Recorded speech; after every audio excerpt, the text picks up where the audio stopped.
नमस्कार दोस्तों, आज का हमारा टॉपिक है उच्चतम न्यायालय यानी कि सुप्रीम कोर्ट। इसे हमारे भारतीय संविधान के भाग 3 में रखा गया है।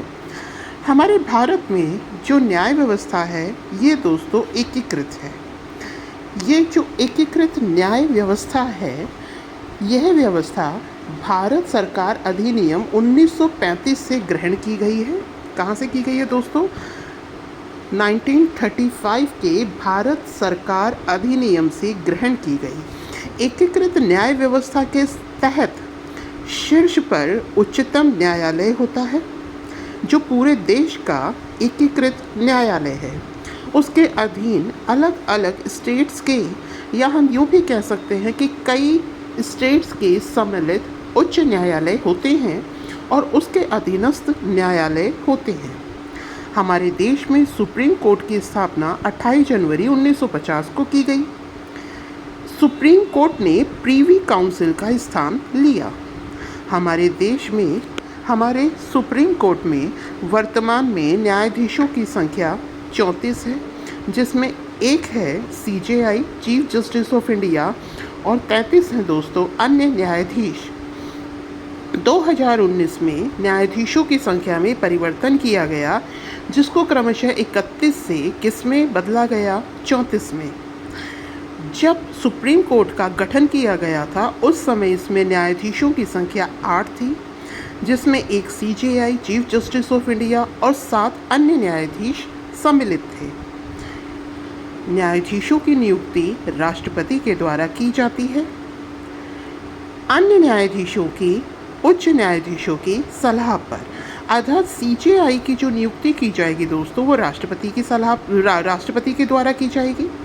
और राष्ट्रपति को कौन सलाह देगा? अन्य न्यायाधीश और उच्च न्यायाधीश। इसी प्रकार से अगर राष्ट्रपति अन्य न्यायाधीशों की नियुक्ति करते हैं तो वो CJI से चीफ जस्टिस ऑफ इंडिया से परामर्श लेते हैं। इसी एक शब्द परामर्श के पीछे हमारे पास अलग अलग जजेस केस आते हैं। इसमें पहला है 1982 का फर्स्ट जजेस केस। इसमें ये कहा गया कि परामर्श का अर्थ है CJI से सहमति नहीं लेना, केवल परामर्श करना। उनकी सहमति की आवश्यकता नहीं है। 1993 में आया दोस्तों द्वितीय सेकंड जजेस केस। इसमें परामर्श का अर्थ सहमति से लगाया, अर्थात किसी भी जज की नियुक्ति के लिए CJI की सहमति को आवश्यक बनाया गया। इसके बाद पश्चात दोस्तों आया थर्ड जजेस केस। थर्ड जजेस केस में ये कहा गया कि अन्य न्यायाधीशों की नियुक्ति में मुख्य न्यायाधीश का रोल तो है, लेकिन जो मुख्य न्यायाधीश हैं वो कई न्यायाधीशों की से विचार कर कर उसकी नियुक्ति करेंगे। अर्थात इसमें हमें 4 अन्य बहुसंख्यक न्यायाधीश लिए। उसमें से अगर 2 भी अगेंस्ट में जाते हैं तो वह नियुक्ति नहीं की जाएगी। इसे कहते हैं थर्ड जजेस केस। इसके बाद में आता है दोस्तों 99वां संविधान संशोधन अधिनियम 2014, जिसे सुप्रीम कोर्ट ने असंवैधानिक कह दिया। इसे कहते हैं नेशनल जुडिशरी अपॉइंटमेंट काउंसिल। इसे सुप्रीम कोर्ट ने असंवैधानिक करार दे दिया और इसके परिणाम स्वरूप इन्होंने फोर्थ जजेस केस 2015 लागू किया, जिसमें ये कहा गया कि एन जैक असंवैधानिक है। अब हम बात करते हैं अर्हताएं की, मतलब योग्यता, कि भारत का न्यायाधीश बनने के लिए व्यक्ति में कौन सी योग्यताएं होनी चाहिए। तो पहला दोस्तों एज यूजुअल भारत का नागरिक होना चाहिए। या हाई कोर्ट में मिनिमम 5 वर्ष तक वो न्यायाधीश रहा हो, या हाई कोर्ट और अन्य न्यायालयों में वो 10 वर्षों तक अधिवक्ता रहा हो, यानी कि वकील रहा हो, या राष्ट्रपति के मत में सम्मानित न्यायवादी हो। तो उम्मीद है दोस्तों आपको यहाँ तक समझ में आया होगा। एक बार दोबारा रिपीट कर लेते हैं। हमारे भारत की जो न्याय व्यवस्था है वो एकीकृत है। एकीकृत का मतलब है यहाँ शीर्ष पर उच्चतम न्यायालय है, उसके अंडर में उच्च न्यायालय और अधीनस्थ न्यायालय हैं। हमारे देश में सुप्रीम कोर्ट की जो स्थापना की गई वो 28 जनवरी 1950 में की गई। सुप्रीम कोर्ट ने लंदन स्थित प्रीवी काउंसिल का स्थान लिया। इसमें जजेस की संख्या है 34, जिसमें एक है मुख्य न्यायाधीश और 33 है अन्य न्यायाधीश। और ये जो पहले ये संख्या 31 थी, जिसको 2019 में संशोधन द्वारा 34 किया गया। मूलतः संख्या 8 थी, मतलब जब हमारा सुप्रीम कोर्ट बना उस समय इसमें जजेस की संख्या 8 थी। इनकी नियुक्ति राष्ट्रपति द्वारा की जाती है। अब अगर सीजेआई की नियुक्ति करनी हुई तो जो राष्ट्रपति हैं वो अन्य न्यायाधीशों से या अलग स्टेट्स के उच्च न्यायाधीशों से सलाह लेते हैं। लेकिन अगर अन्य न्यायाधीशों की नियुक्ति करनी है तो इसमें सीजेआई से परामर्श किया जाता है। तो इस एक शब्द परामर्श के पीछे हमारे पास 4 जजेस केस आते हैं। पहला जजेस केस है 1982 का। इसमें ये कहते हैं कि जो परामर्श ही लिया जाएगा, सीजेआई की सहमति की आवश्यकता नहीं है राष्ट्रपति को। 1993 का जो सेकंड जजेस केस है उसमें ये कहा गया कि सीजेआई की सहमति की आवश्यकता है। इसके पश्चात 1998 में बहुसंख्यक न्यायाधीशों की विचार प्रक्रिया को अपनाया गया। इसके पश्चात दोस्तों 99वां संविधान संशोधन अधिनियम 2014 आया, जिसे नेशनल जुडिशरी अपॉइंटमेंट काउंसिल कहा। इसको असंवैधानिक करार दे दिया सुप्रीम कोर्ट ने। ऐसा इसलिए किया गया क्योंकि इसमें जजेस की नियुक्ति में जो सरकार थी उसकी भूमिका अधिक थी। इसे 4th जजेस केस कहा गया। अब हम बात करते हैं अर्हताएं या योग्यता की। तो सबसे पहले वह भारत का नागरिक हो या हाई कोर्ट में मिनिमम, ये तो नेसेसरी ही है, भारत का नागरिक तो होना ही है। उसके अलावा हाई कोर्ट में मिनिमम 5 वर्ष वो न्यायाधीश रहा हो या हाई कोर्ट या अन्य न्यायालयों में 10 वर्ष तक अधिवक्ता रहा हो या फिर राष्ट्रपति के मत में सम्मानित न्यायवादी हो। तो ऐसा कोई व्यक्ति जो भारत का नागरिक होने के अलावा निम्न 3 में से कोई भी योग्यता रखता है वो भारत का मुख्य न्यायाधीश बनने के योग्य या न्यायाधीश सुप्रीम कोर्ट का बनने के योग्य है। आगे चलते हैं दोस्तों। अब हम बात करते हैं इनकी शपथ की। तो संविधान के प्रति सच्ची श्रद्धा और निष्ठा की ये शपथ लेते हैं। संविधान व विधि की मर्यादा को बनाए रखने की ये शपथ लेते हैं। इसके अलावा भारत की प्रभुता व अखंडता को अक्षुण्ण रखना। अब हम बात करते हैं इनके वेतन भत्तों का। तो वेतन भत्तों का जो निर्धारण है दोस्तों वो संसद के द्वारा किया जाता है। अभी हाल ही में सीजेआई का जो वेतन है वो है 2.80 लाख और अन्य न्यायाधीशों का जो वेतन है वो है 2.50 लाख, यानी कि 2.5 लाख। उच्च न्यायालयों के जो चीफ जस्टिस हैं उनका वेतन है 2.5 लाख। ये जो प्रावधान है ये अनुच्छेद 125 में किया गया है। अगर हम इनके कार्यकाल की बात करें तो इनका कार्यकाल 65 वर्ष होता है। इसके अलावा ये अपना त्याग पत्र राष्ट्रपति को देकर भी कार्यकाल मुक्त हो सकते हैं। इसके अलावा इन्हें हटाया भी जा सकता है। इनको हटाने की जो प्रक्रिया है वो कुछ अलग होती है, जिसे हम महाभियोग कहते हैं। इन्हें दोस्तों हटाया जाता है राष्ट्रपति के द्वारा। अब हम बात करते हैं कि महाभियोग की प्रक्रिया होती क्या है, जिसके बाद राष्ट्रपति इन्हें अपने पद से हटाता है। तो दोस्तों महाभियोग की प्रक्रिया में सबसे पहले निष्कासन प्रस्ताव लाया जाता है, जो लोकसभा या राज्यसभा किसी में भी लाया जा सकता है। अगर लोकसभा में लाया जाए तो उसको कितने सदस्य द्वारा अनुमोदित होना चाहिए? 100 और राज्यसभा में 50। इसके बाद में अध्यक्ष और सभापति की अनुमति, मतलब ये इसको स्वीकार या अस्वीकार कर सकते हैं। अगर अध्यक्ष या सभापति उन्हें लगे कि ये जो प्रस्ताव है ये सही है तो ये इसको एक कमेटी को स्थानांतरित करते हैं। इस कमेटी में दोस्तों कौन होता है हम देखते हैं।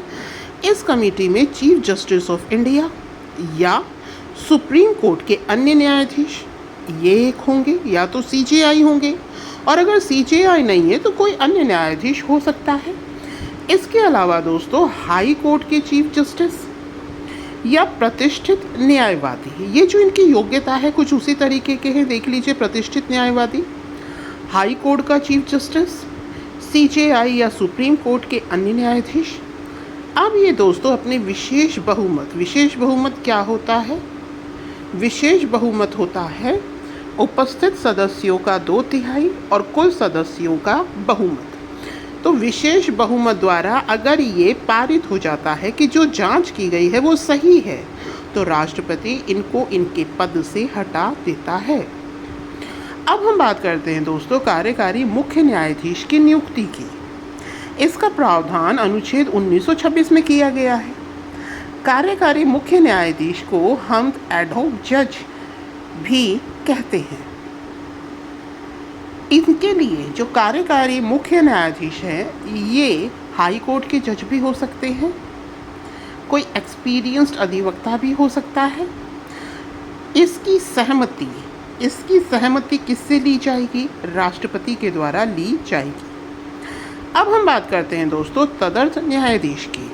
तो जो तदर्थ न्यायाधीश हैं वो हाई कोर्ट के चीफ जस्टिस और प्रेसिडेंट के द्वारा एडहॉक जजेस, मतलब एडहॉक जजेस कि भाई न्यायाधीशों के फ़िलहाल में कमी है तो हमें कुछ तदर्थ न्यायाधीश चाहिए, तो हम इनकी नियुक्ति हाई कोर्ट के चीफ जस्टिस और प्रेसिडेंट की सलाह पर कर लेते हैं। इसका प्रावधान अनुच्छेद 127 में किया गया है।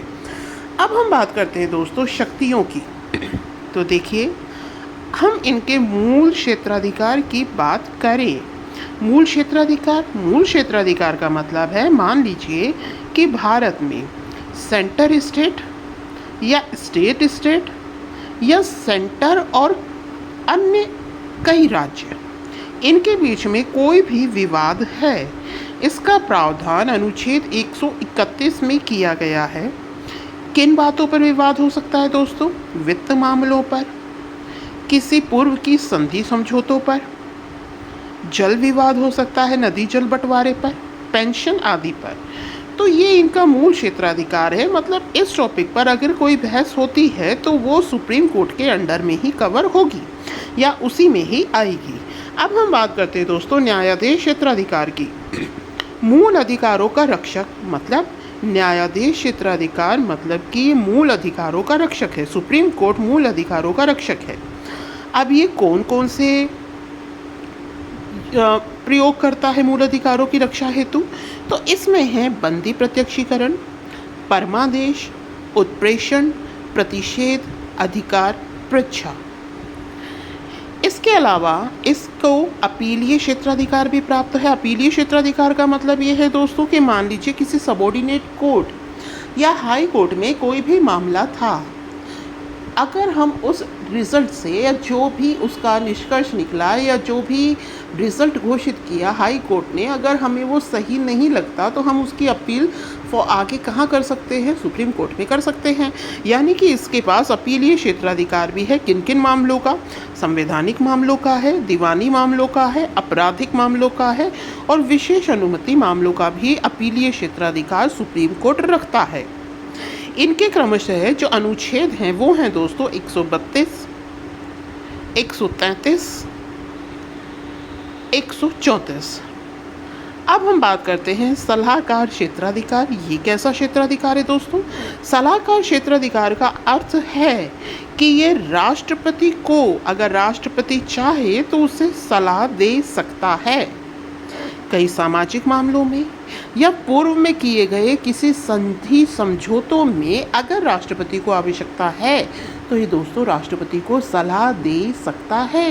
ये किस अनुच्छेद में लिखा गया है? इसका प्रावधान अनुच्छेद 143 में किया गया है। इसके अलावा सुप्रीम कोर्ट दोस्तों अभिलेख का न्यायालय है। अभिलेख के न्यायालय का अर्थ ये है कि अपने पूर्व में दिए गए सभी जो भी इसके रिजल्ट्स थे सुप्रीम कोर्ट के, ठीक है दोस्तों, जो भी इसने न्याय प्रदान किया था उसको ये अभिलेख के रूप में अपने पास संरक्षित रखते हैं। इसके अलावा इनके पास न्यायिक समीक्षा की भी शक्ति प्राप्त है, अर्थात विधान सभाओं या लोकसभा यानी कि संसद और विधान मंडलों के द्वारा जो भी विधान बनाया जाता है या कोई भी विधि बनाई जाती है, ये उसकी न्यायिक समीक्षा करते हैं। इसके अलावा जो सुप्रीम कोर्ट है दोस्तों, वो संवैधानिक व्याख्या का भी रोल अदा करता है, अर्थात संविधान में जो जो चीज़ें लिखी गई हैं या संविधान में जो भी प्रावधान किए गए हैं, उन सभी की जो व्याख्या है वो कौन तय करता है? सुप्रीम कोर्ट करता है। इसके अलावा इसके पास और कौन सी शक्तियां हैं? राष्ट्रपति, उपराष्ट्रपति के निर्वाचन में अगर कोई विवाद हो जाता है तो ये उसमें भी अपना निर्णय देता है। इसके अलावा यूपीएससी के अध्यक्ष और सदस्यों के व्यवहार की जांच भी ये करता है। स्वयं के फैसले की भी समीक्षा ले सकता है, जैसे कि अगर हम केशवानंद भारती मामला देखें, ठीक है, तो केशवानंद भारती मामला जो पहले का मामला था उसको पलट कर दोस्तों बनाया गया था, ठीक है। इसके अलावा न्यायिक अधीक्षण की भी शक्ति इसे प्राप्त है, ठीक है दोस्तों, मतलब ये न्यायिक अधीक्षण भी करता है। इसके अलावा इससे कौन कौन सी स्वतंत्रताएं हैं? तो स्वतंत्रता की यदि हम बात करें तो ये नियुक्ति का तरीका राजनीति पर आधारित नहीं है, अर्थात जो सुप्रीम कोर्ट के न्यायाधीशों की नियुक्ति है ये राजनीति पर बेस्ड नहीं है। कार्यकाल की सुरक्षा, यहाँ दोस्तों जो मैंने आपको बताया था कि न्यायिक समीक्षा यहाँ पर स्वयं के फैसलों की, तो बेरूबाड़ी वाद और केशवानंद भारती वाद, बेरूबाड़ी वाद में ये कहा गया था कि जो प्रस्तावना है उसमें संशोधन संभव नहीं है, जबकि केशवानंद भारती वाद में ये कहा गया था कि जो प्रस्तावना है वो संविधान का भाग है, तो इसमें संशोधन संभव है। तो इसमें क्या हुआ? इसमें इन्होंने अपने पूर्व दिए गए निर्णय को कि क्या कर दी? समीक्षा कर दी। अब हम स्वतंत्रता की बात कर रहे थे, तो नियुक्ति का जो तरीका है वो राजनीति पर आधारित नहीं है। इसके अलावा इनको कार्यकाल की सुरक्षा है, मतलब इनका जो कार्यकाल डिसाइडेड है उसमें कोई चेंज नहीं किया जा सकता। इनके न्याय क्षेत्र में कटौती नहीं की जा सकती। इनकी जो वेतन है वो भारत की संचित निधि से किए जाते हैं। इनके आचरण पर बहस नहीं की जाती। इनकी सेवानिवृत्ति के बाद वकालत पर रोक है, अर्थात सेवानिवृत्ति के बाद ये वकालत नहीं कर सकते। इसके अलावा इन्हें अपना स्टाफ नियुक्त करने की भी स्वतंत्रता दी गई है और इनके जो कार्य हैं दोस्तों वो कार्यपालिका से पृथक हैं। अब हम बात करते हैं कि अभी तक ऐसा भी क्वेश्चन आ जाता है कि निम्न में से सुप्रीम कोर्ट की कौन महिला जज रह चुकी हैं? तो दोस्तों अभी तक में अगर हम महिला जजों की बात करें तो अभी तक कुल मिलाकर 11 महिला जज रह चुकी हैं। अब हम उनके नाम देखते हैं। फातिमा बीवी, सुजाता मनोहर, रूमा पाल, ज्ञान सुधा मिश्रा, रंजना देसाई, आर भानुमति, इंदु मल्होत्रा, इंदिरा बनर्जी, हीमा कोहली, बीवी नागरत्ना और बेला त्रिवेदी। बीवी नागरत्ना 2027 में सीजीआई बनेगी। एक बार दोबारा नज़र मार लेते हैं। फातिमा बीवी, सुजाता मनोहर, रूमा पाल, ज्ञान सुधा मिश्रा, रंजना देसाई, आर भानुमति, इंदु मल्होत्रा, इंदिरा बनर्जी, हीमा कोहली, बीवी नागरत्ना और बेला त्रिवेदी। इसमें हीमा कोहली का अभी 1 सितंबर को रिटायरमेंट होने को है दोस्तों। अभी हाल ही में सुप्रीम कोर्ट के मुख्य न्यायाधीश जो कि 50वें मुख्य न्यायाधीश हैं, ये हैं DY चंद्रचूड़। तो दोस्तों उम्मीद है आपको ये टॉपिक पसंद आया होगा। हालांकि पहले से ही यूट्यूब पर बहुत सारे वीडियोस प्रेजेंट हैं, बट मेरी एक छोटी सी कोशिश है। उम्मीद है आपको ये पसंद आया होगा। Thank you. Have a nice day.